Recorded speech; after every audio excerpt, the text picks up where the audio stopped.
Alhamdulillahi Rabbil Alamin. Assalatu wassalamu ala al-mab'uthi rahmatan lil alamin. Nabiina Muhammadin wa ala alihi wa ashabihi wa man tabi'ahum bi ihsanin ila yaumiddin, amma ba'd. Segala puji hanya bagi Allah Subhanahu wa taala yang dengan segala nikmatnya memberi kemudahan kepada kita, kesempatan dan kesehatan untuk tetap mempelajari atau duduk di majelis yang mulia ini, mempelajari salah satu cabang ilmu agamanya, itu ilmu fikih, dengan membaca buku Ad-Durar Al-Bahiyah fil Masail Al-Fiqhiyah yang ditulis oleh Imam Asy-Syaukani rahimahullahu ta'ala. Dan pertemuan sebelumnya kita telah selesai dari kitab Salat, yaitu kitab kedua dari buku ini. Dan sekarang insyaallah kita akan memulai masuk kepada kitab yang ketiga, yaitu kitab Al-Janaiz, tentang jenazah. Al-Janaiz adalah jamak dari kata janazah, janazatun. Dan kata janazah bisa dibaca dengan dua bacaan pada jimnya, bisa di fathah janazah dan bisa di kasrah dengan jinazah. Dan keduanya memiliki makna yang sama, janazah, jinazah. Akan tetapi ada di antara ulama atau sebagian dari ulama berpendapat bahwa bila dibaca dengan fathah janazah, maka ia bermakna mayat, orang yang meninggal tersebut. Dan jika dibaca dengan kasrah jinazah, maka ia bermakna keranda yang digunakan untuk membawa mayat. Kemudian kata beliau rahimahullahu ta'ala, al-babul awal ahkamu al-muhtadhar, hukum tentang al-muhtadhar, orang yang sakaratul maut, menjelang wafat. Kata beliau rahimahullah, minas sunnati iyadatul marid wa talqinil muhtadhar asyhadatain wa tawjihuhu wa takmiduhu idha mat wa qira'atu yasin alaih wal mubadaratu bitajhizihi illa litajwizi hayatihi wal qada'u lidainihi wa tasjiyatuhu wa yajuzu takbiluhu wa 'alal maridi ay yuhsina adh-dhanna bi rabbih wa yatuba ilaihi wa yatalakhasu min kulli ma 'alaihi. Termasuk sunnah, kata beliau, adalah menjenguk orang sakit, mentalkin, membimbing, menuntun orang yang sedang sakaratul maut dengan dua kalimat syahadat. Wa taujihu, kenapa hisit? Wa taujihuhu, kan bukan kasrah itu. Wa taujihuhu, yaitu menghadapkannya ke arah kiblat. Wa takmiduhu idamat, menutup matanya, memejamkan matanya apabila ia telah wafat. Wa qira'atu yasin alaih, membacakan surat yasin untuknya. Wal mubadaratu bitajhizihi illa litajwizi hayatihi wal qada'u lidainihi. Al mubadaru bitajhiz, yaitu bersegera dalam mempersiapkan pengurusan jenazahnya, illa litajwizi hayatihi, kecuali masih ada dugaan kuat dari atau dugaan kuat bahwa ia masih hidup. Wal qada'u lidainihi, dan menunaikan hutangnya. Wa yajuzu wa tasbiyatuhu wa tasjiyatuhu, yaitu menutupi jenazah dengan kain. Tasjiyah menutupi jenazah dengan kain. Wa yajuzu takbiluhu, boleh menciumnya, boleh mencium jenazah. Wa 'alal maridi ay yuhsina adh-dhann bi rabbih wa yatuba ilaih, dan bagi orang yang sakit wajib baginya untuk berbaik sangka kepada Allah Subhanahu wa taala dan juga wajib bertobat kepadanya. Wa yatalakhasu min kulli ma 'alaih, dan melepaskan diri dari segala kewajiban, hutang atau tanggungan yang masih ada padanya. Banyak pembahasan dalam satu bab ini yang disebutkan oleh Imam Asy-Syaukani rahimahullahu taala, dan kita membaginya dengan 12 pembahasan. Yang pertama adalah tentang syariat menjenguk orang sakit, yaitu kata beliau minas sunnati i'adatul marid, di antara atau termasuk sunnah adalah menjenguk orang yang sakit. Dan ini di antara bukti juga bahwasanya keindahan dan kelembutan agama kita ini disyariatkan, disunnahkan untuk menjenguk saudaranya yang sedang sakit. Banyak sekali faidah yang terdapat dari perbuatan ini, menjenguk orang yang sakit. Tentu bagi orang yang sakit dan bagi orang yang menjenguk, semuanya mendapatkan faidah. Semua ada faidah di dalamnya. Bagi orang yang sakit ketika dijenguk oleh saudaranya, maka ia pasti merasa mendapat perhatian, bahwa masih ada yang peduli padanya. Yang dengan hal tersebut, ketika muncul perasaan itu dalam dirinya, hal itu diharapkan akan menghadirkan kembali semangatnya dalam menjalani kehidupan sebagai seorang hamba. Itu diantara faedahnya bagi orang yang sakit ketika dijenguk oleh saudaranya. Adapun bagi orang yang menjenguk orang yang sakit, jangan hanya sekedar menjadikan hal itu sebagai kebiasaan, tapi ia juga harus mengambil ibrah dari hal tersebut. Setidaknya ia sadar akan kelemahan dirinya ketika menjenguk saudaranya, bahwa ya mungkin saja ia akan berada di posisi saudaranya yang sedang sakit. Maka dengan itu dia sadar akan kelemahan dirinya. Juga dengan menjenguk saudaranya, ia akan lebih mudah untuk merasakan nikmat dari kesehatan, yang dengannya ia bersyukur kepada Allah Subhanahu wa taala dalam keadaannya yang masih diberi kesehatan. Bahkan disebutkan oleh Rasulullah sallallahu alaihi wasallam bahwa di antara hak seorang muslim terhadap muslim yang lainnya adalah menjenguknya ketika sakit. Tentu hal ini tidak lagi asing bagi kita. Dalam hadis Abu Hurairah yang diriwayatkan oleh Imam Bukhari dan Imam Muslim, Rasulullah sallallahu alaihi wasallam bersabda, atau hakum muslim alal muslim khams. Hak seorang muslim bagi muslim yang lain itu ada 5. Raddus salam, menjawab salam mereka. Wa iyadatul marid, ini dia menjenguk orang yang sakit. Wattiba'ul janaiz, mengikuti jenazahnya.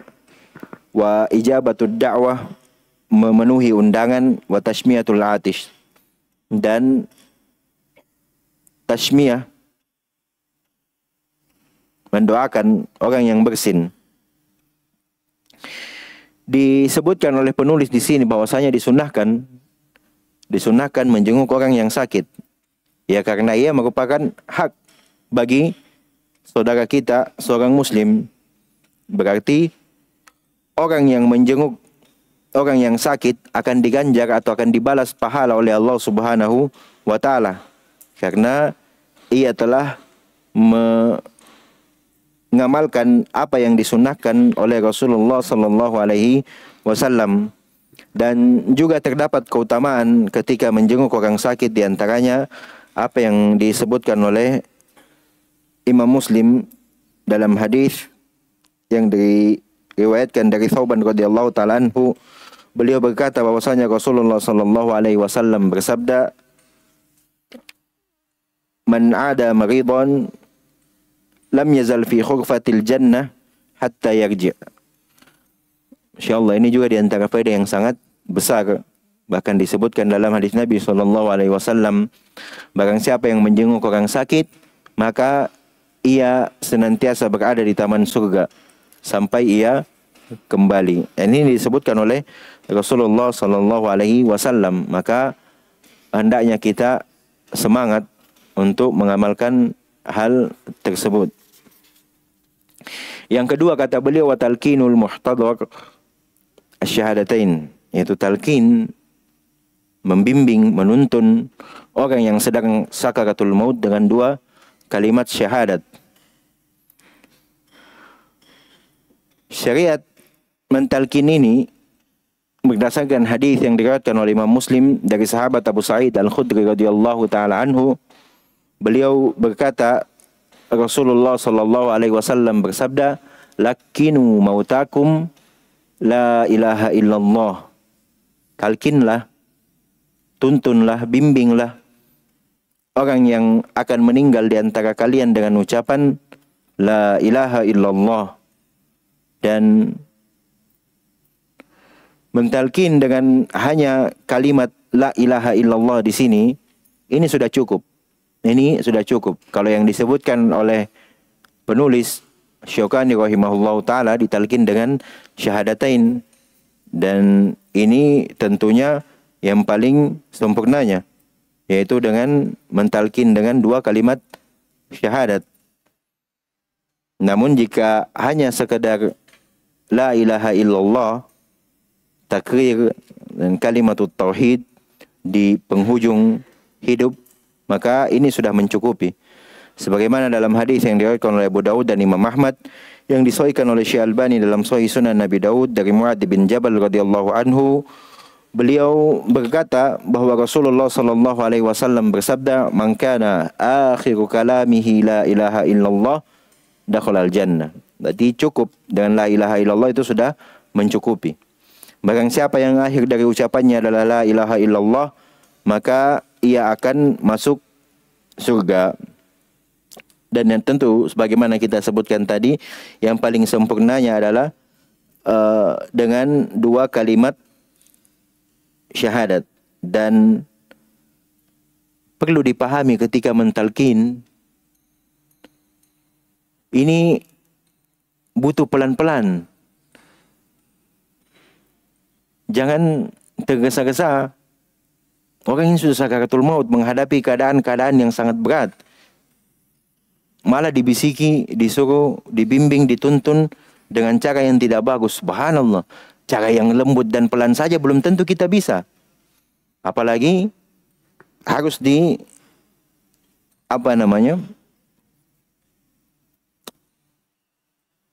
kayak dipesan, ditekan, dipaksa untuk mengucapkan kalimat tersebut.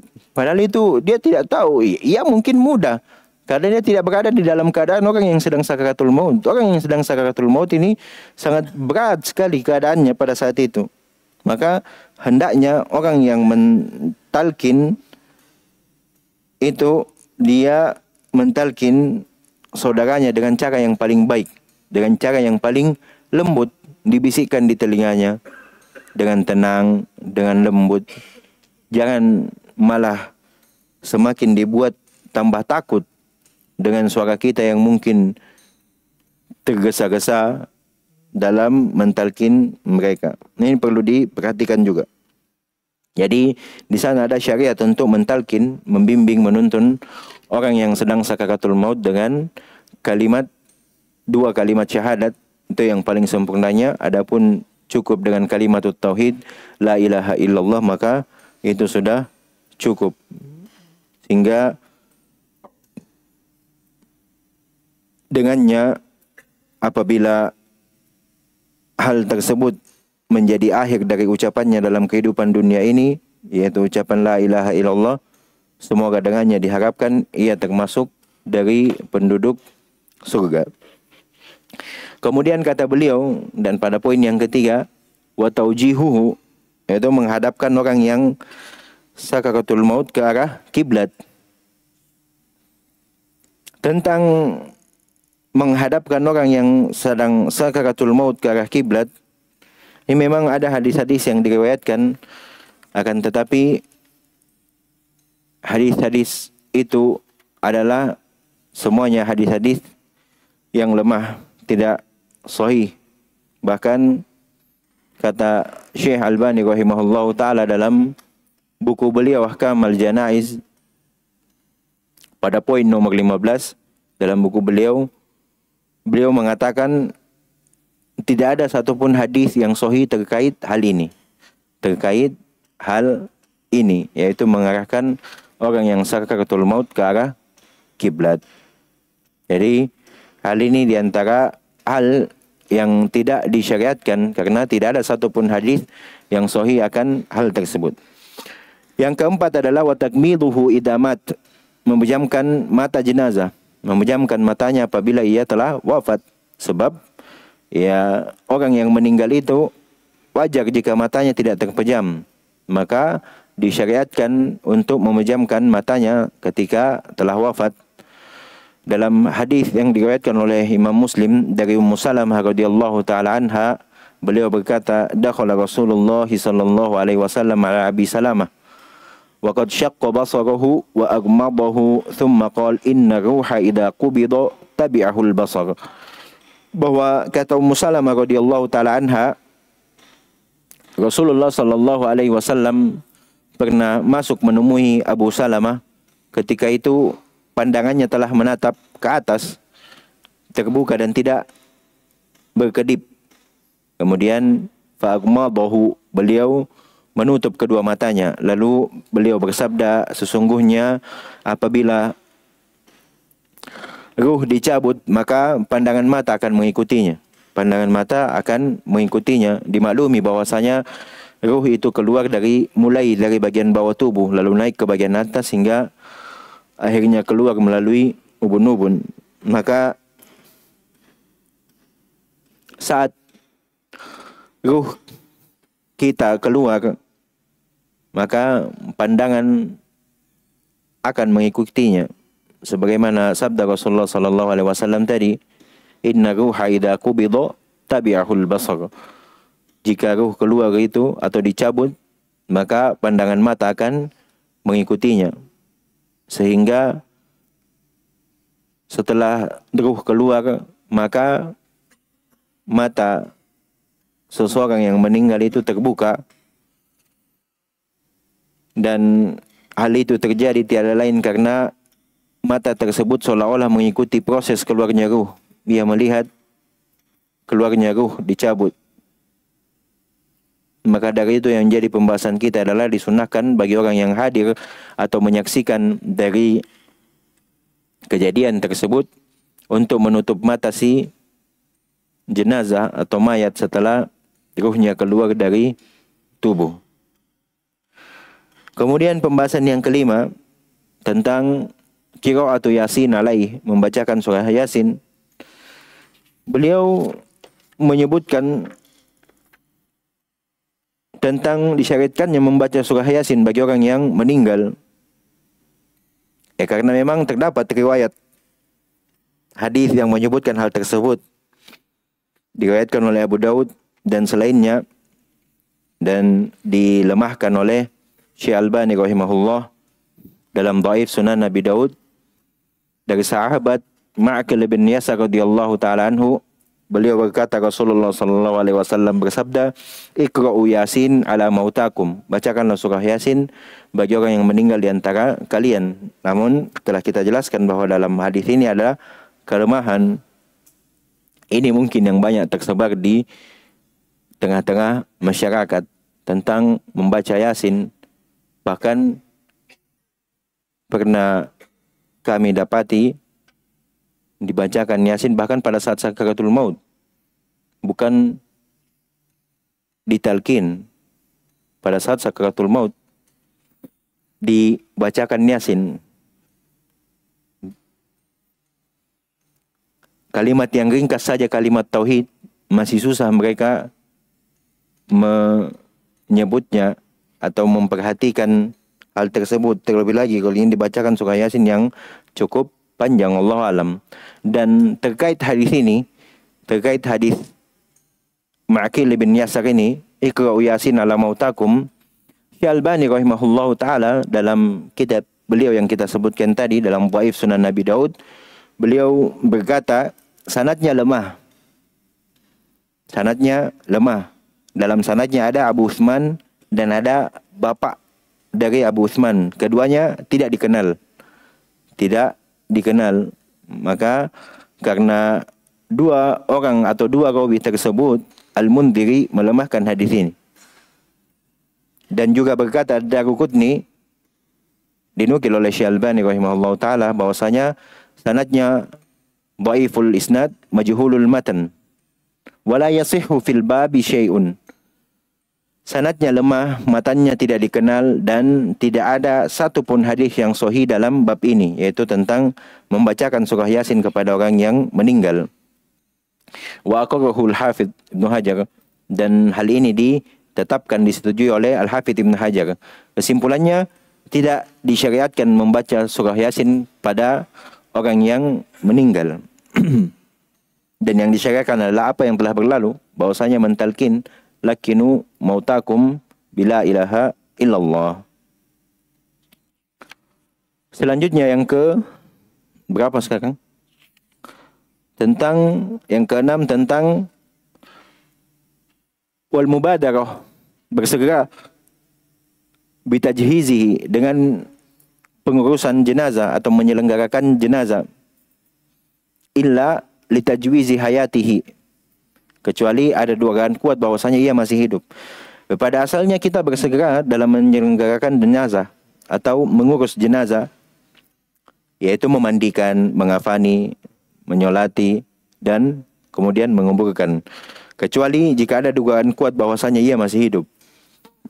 Artinya masih belum bisa dipastikan secara pasti bahwasanya orang ini telah meninggal, maka ditunggu dulu, baru setelah diyakini bahwasanya ia telah meninggal, baru disegerakan untuk menyelenggarakan jenazahnya, mengurus jenazahnya. Dalil yang menjadi landasan dalam bersegeranya untuk menyelenggarakan jenazah adalah keumuman hadis yang diriwayatkan oleh Imam Muslim dari Abu Hurairah radhiyallahu taala anhu, dari Nabi sallallahu alaihi wasallam, asri'u bil janazah, segerakanlah pengurusan jenazah. Walaupun dalam hadis ini sebenarnya konteks hadis ini atau kelengkapan hadis ini berbicara tentang bersegera dalam mengiringi jenazah tatkala mengantarnya ke pekuburan, akan tetapi secara keumuman dapat dipahami bahwasanya bersegera dalam penyelenggaraan jenazah tersebut, dalam pengurusannya, ya dimulai dari memandikan, mengafani, menyolati, kemudian menguburkannya. Selanjutnya kata beliau, wal qada'u lidainihi, menunaikan hutang jenazah. Harus juga bersegera mubadarah menunaikan hutangnya, sebab diriwayatkan dari Abu Hurairah radhiyallahu taala anhu, atau yang diriwayatkan oleh Imam At-Tirmidzi dan Ibnu Majah, yang disahihkan oleh Syekh Albani dalam Sahih Ibnu Majah, dari sahabat Abu Hurairah radhiyallahu taala anhu, beliau berkata, Rasulullah sallallahu alaihi wasallam bersabda, nafsul mu'min mu'allaqatun bidainihi hatta yuqadha anhu, jiwa seorang muslim itu tergantung dengan hutangnya sampai hutangnya tersebut ditunaikan, dilunasi untuknya. Dan jika seorang yang meninggal itu memiliki harta, maka hal yang paling pertama dilakukan adalah membayarkan hutangnya. Jangan dulu dibagi. Masih ada apa namanya, tanggungan. Masih ada tanggungan. Jadi dalam ini juga termasuk sebenarnya dalam pembahasan warisan terkait harta peninggalan si mayit. Yang paling pertama dilakukan adalah menunaikan hutang, semua tanggungan yang menjadi tanggungannya, kemudian menggunakan harta tersebut untuk menyelenggarakan jenazahnya, kemudian wasiat, kemudian baru warisan. Itu di akhir dia. Ini dalam pembahasan warisan. Dia diakhirkan. Yang paling pertama adalah hutang. Karena sebagaimana hadis yang kita baca di sini mu'allaqah, bidainihi, dia tergadai dengan hutangnya sampai dibayarkan, dilunasi hutang tersebut. Dan pembahasan tentang hutang di sini termasuk juga atau tercakup di dalamnya hutang kepada Allah Subhanahu wa taala. Misalnya contoh, jika semasa hidupnya ia belum melakukan haji, padahal saat itu ia dalam keadaan mampu, punya harta, sehat badan, dan ketika ia meninggal masih ada harta yang mencukupi untuk menunaikan hal itu, haji tersebut, maka hal itu dulu. Itu termasuk hutang. Itu termasuk hutang kepada Allah Subhanahu wa taala. Harus ada yang menggantikannya untuk menunaikan haji, baik itu keluarganya atau orang lain. Ini penting untuk kita ketahui bersama. Jika hutang kepada manusia saja harus ditunaikan, lalu bagaimana lagi hutang kepada Allah Subhanahu wa taala? Dalam hadis Imam Bukhari dan Imam Muslim dari Ibnu Abbas radhiyallahu anhu, Rasulullah sallallahu alaihi wasallam bersabda, "Fadainullahi ahaqqu an yuqada." Maka hutang kepada Allah Subhanahu wa taala itu lebih berhak untuk ditunaikan. Tidak boleh kita bermudah-mudahan dalam hal tersebut. Penting masalah hutang untuk diperhatikan bagi kita. Kemudian selanjutnya yang ke-8 yaitu wa tasjiyatuhu, menutup, disunnahkan juga menutup jenazah dengan kain berdasarkan hadis yang diriwayatkan oleh Imam Bukhari dan Imam Muslim, dan lafaz ini milik Imam Muslim dari Ummul Mukminin Aisyah radhiyallahu taala anha. Beliau berkata, "Sujjiya Rasulullah sallallahu alaihi wasallam hina mata bi thawbi hibratin atau hibarah." Rasulullah sallallahu alaihi wasallam ketika wafat, beliau ditutup dengan kain hibrah. Kain hibrah itu satu jenis kain yang bergaris, asalnya dari Yaman. Kain yang berasal dari Yaman. Maka dengan hadis ini, karena Rasulullah sallallahu alaihi wasallam ditutupi dengan kain tatkala beliau meninggal, maka dengannya disunnahkan juga menutup jenazah dengan kain yang menutupi seluruh tubuhnya. Dan saya rasa ini telah berjalan di tengah-tengah kita, alhamdulillah. Tidak seperti Nasara ya, yang disimpan di peti saja kemudian tidak ditutupi, atau sebagian ada yang menutupi tapi tetap tampak, sama saya tidak menutupi. Kemudian wa yajuzu takbiluhu, yang ke-9 bolehnya mencium jenazah. Ucapan beliau rahimahullah, dan diperbolehkan mencium jenazah sebagaimana dalam hadis yang diriwayatkan oleh Imam Bukhari dari istri Rasulullah sallallahu alaihi wasallam, Aisyah radhiyallahu taala anha, beliau berkata, Abu Bakar radhiyallahu taala anhu datang dengan menunggang kudanya. Ini tatkala Nabi sallallahu alaihi wasallam meninggal. Pada saat itu di luar Umar sudah, siapa berani bilang Nabi mati? Penggal. Abu Bakar datang dengan menunggang kuda. Kemudian tatkala beliau tiba, beliau turun dari tunggangannya. Kemudian beliau masuk ke dalam masjid. Tidak berbicara dengan siapapun. Padahal pada waktu itu banyak sekali orang-orang yang berada di masjid di sekitar rumah Nabi sallallahu alaihi wasallam. Kemudian hingga beliau masuk menemui Aisyah radhiyallahu taala anha. Saat itu Nabi sallallahu alaihi wasallam ditutupi dengan, atau jenazah mayat Nabi sallallahu alaihi wasallam ditutupi dengan kain hibrah yang tadi, riwayat yang tadi.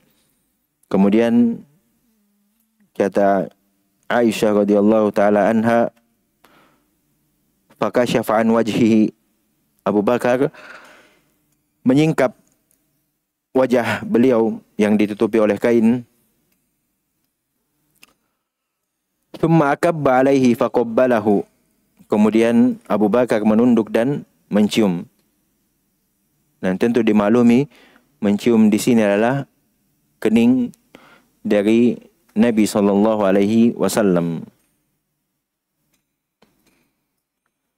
Juga di sana terdapat riwayat yang menyebutkan bahwasanya Rasulullah SAW pernah mencium salah seorang sahabat yang telah meninggal. Akan tetapi dalam riwayatnya ada kelemahan. Intinya boleh mencium jenazah ketika mereka meninggal. Dan dimaklumi ya, dipahami yang dicium adalah keningnya. Cium adalah keningnya. Selanjutnya yang ke 10 tentang wajibnya bersangka baik kepada Allah Subhanahu wa taala. Kata beliau, wa 'alal maridi ayyuhsina adh-dhanna bi rabbih. Wajib bagi orang yang sakit itu berbaik sangka kepada Rabb-Nya. Ya, seorang hamba yang mengenal Rabb-Nya dengan pengenalan yang baik, tentu ia akan selalu berbaik sangka kepadanya. Makanya harus ada pelajaran-pelajaran yang kita pelajari untuk mengenali Rabb kita, untuk mengenali Allah Subhanahu wa taala. Dalam keadaan apapun, ketika seorang hamba mengenali Rabb-Nya dengan pengenalan yang baik, maka tidak ada satupun celah yang bisa ia berburuk sangka kepada Rabb-Nya, kepada Allah Subhanahu wa taala. Terlebih lagi dalam keadaan sakitnya, yang mungkin dengan sakit itu ia menutup usia. Maka dalam keadaan tersebut pun ia harus tetap berbaik sangka kepada Rabb-Nya, Dalam hadis Jabir radhiyallahu anhu, Jabir bin Abdullah yang diriwayatkan oleh Imam Muslim, beliau berkata, sami'tu Nabi sallallahu alaihi wasallam qabla wafatihi bi thalathin yaqul la yamutanna ahadukum illa wa huwa yusinu billahi adh-dhann. Kata Jabir bin Abdullah, saya mendengar Nabi sallallahu alaihi wasallam 3 hari sebelum wafat beliau, ia berkata, janganlah salah seorang di antara kalian meninggal dunia illa wa huwa yuhsinu billahi adh-dhann, kecuali ia dalam keadaan berbaik sangka kepada Allah Subhanahu wa taala. Dalam hadis ini terdapat larangan berburuk sangka kepada Allah Subhanahu wa taala, dan ini tentu telah dimaklumi bagi mereka yang benar mengenal Rabb-Nya.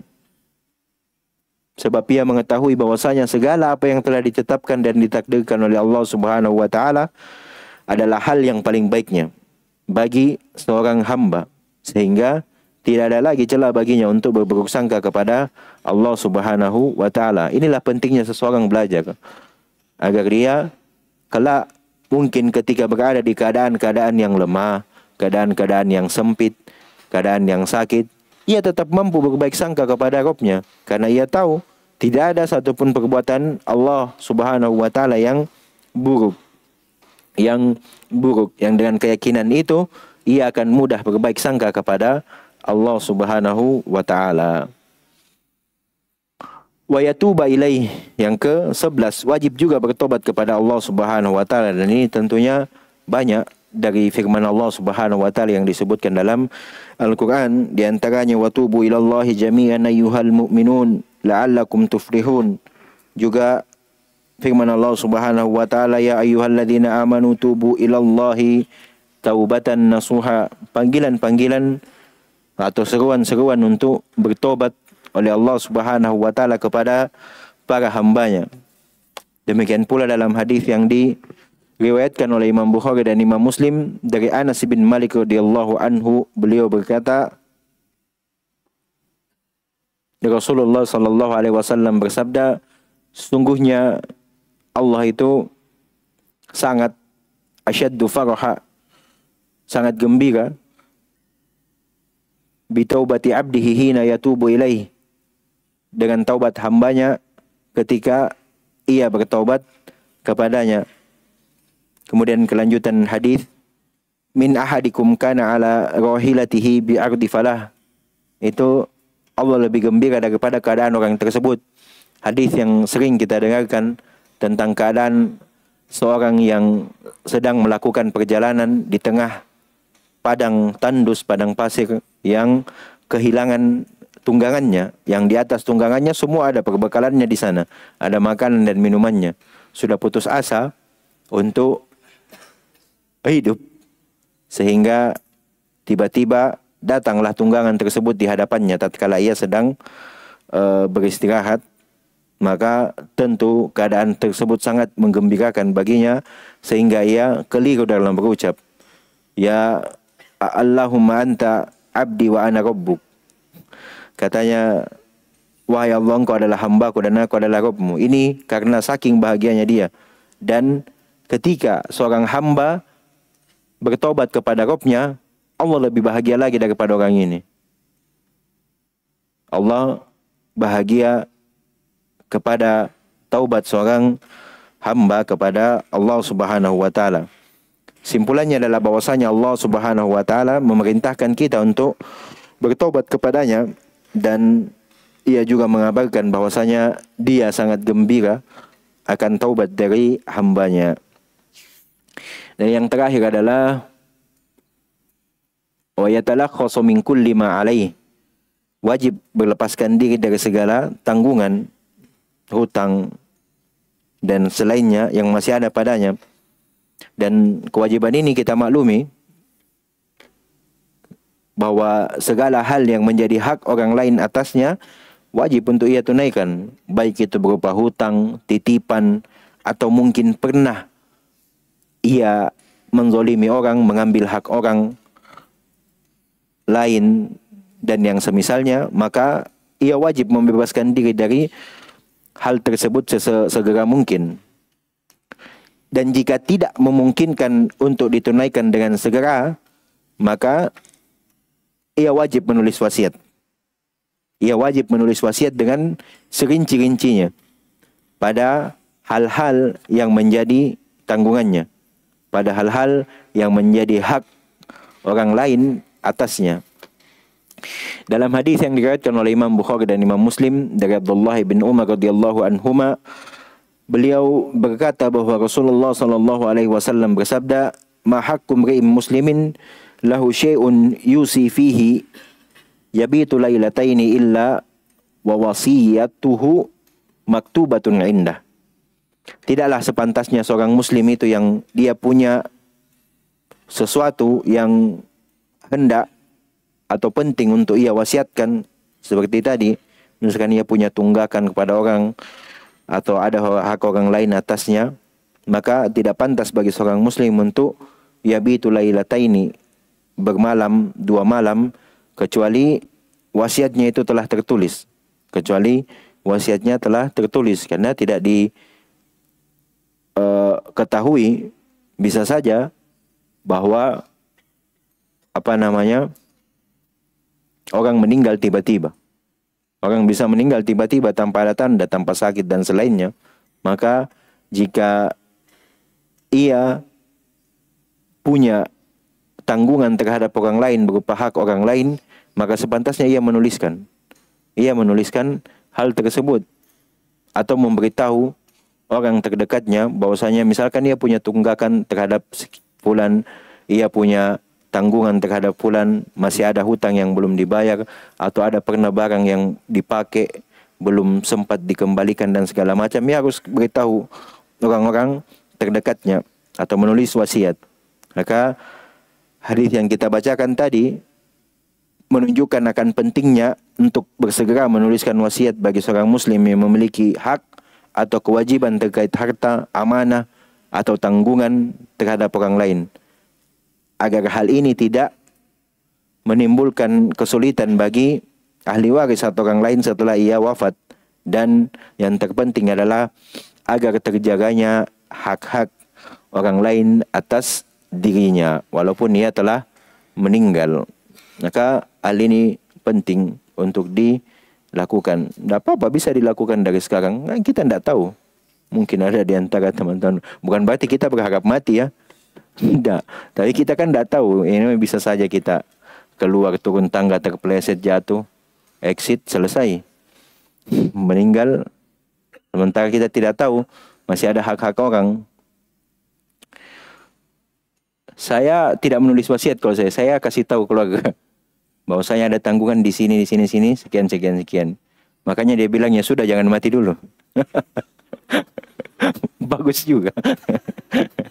Ya begitulah cara mempertahankan rumah tangga. Kadang hal-hal yang negatif berupa utang segala macam bisa kita jadikan bahan bercanda. Dan hendaknya hal ini diperhatikan, hak-hak orang lain atas diri kita. Itu kita tunaikan sebisa mungkin. Dan insyaallah kita lanjutkan lagi pertemuan kita selanjutnya. Kita tidak banyak lagi. Target awal sebenarnya kita bisa selesaikan di Kitabul Hajj. Tapi kayaknya di sisa pertemuan yang ada, mungkin tidak sampai di situ. Tidak apa-apa, kita usahakan semaksimal mungkin bisa ambil sebanyak-banyaknya insyaallah ta'ala. Tapi insyaallah kita lanjutkan di pertemuan akan datang. Bismillahi ta'ala. Subhanakallahumma bihamdik. Asyhadu an la ilaha illa anta astaghfiruka wa atubu ilaik. Wa akhiru da'wana alhamdulillahi rabbil alamin.